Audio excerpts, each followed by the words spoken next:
Let us take a sightseeing tour. A day in ennui. I went from town to town around France looking for a place. How can we find everything in our movie in this town? Transform things, but use what's there and never leave.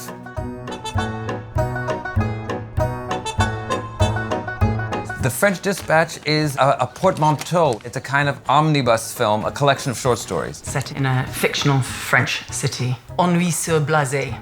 The city is ennui. The city isn't Paris. You know, it's sort of an imagined or amalgamated version of different aspects of old Paris. So you can say it's France, but it's a poetic France. It's created and has elements from the past or from fiction. We're working in Angouleme, which is a beautiful, classic old town. It's quintessentially French, and it's architecturally, it's beautiful. It felt like it could be a period setting quite easily. It had levels. There's something just immediately gripping about a town with staircases and sloped roads and all these things. Ennui rises suddenly on a Monday. When I first read this script, it was clear to me that every sentence, as I read the first 30 pages, was an entirely new set. I immediately spoke to him and said, how do we do that? Well, it started with a substantial panic. And a realization that that's exactly what this was, that each shot was really defining a new set. I like how ruthless you are. It's part of your beauty, I think.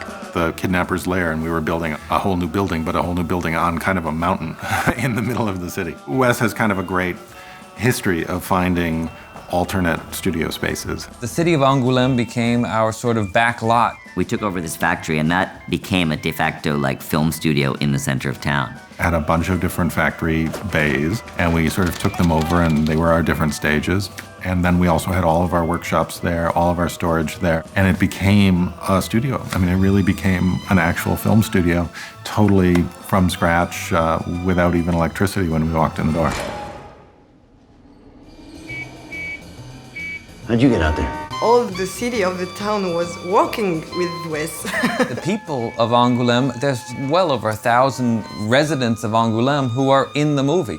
So they became kind of our partners. We have an animated sequence in there, which was all animated in Angouleme with people who live there and study there. This movie is obviously a tribute to France because all the visual references, they're like a real France, but they've been a bit twisted because they went through Wes's brain. It's all from research. Even though it's a kind of confection, it's sort of invented stuff and the fantasy element to it, it is basically all from research. And how do we shape the research into our story? Whatever you're doing, that you want to do it and then try to give it as much authenticity as you can.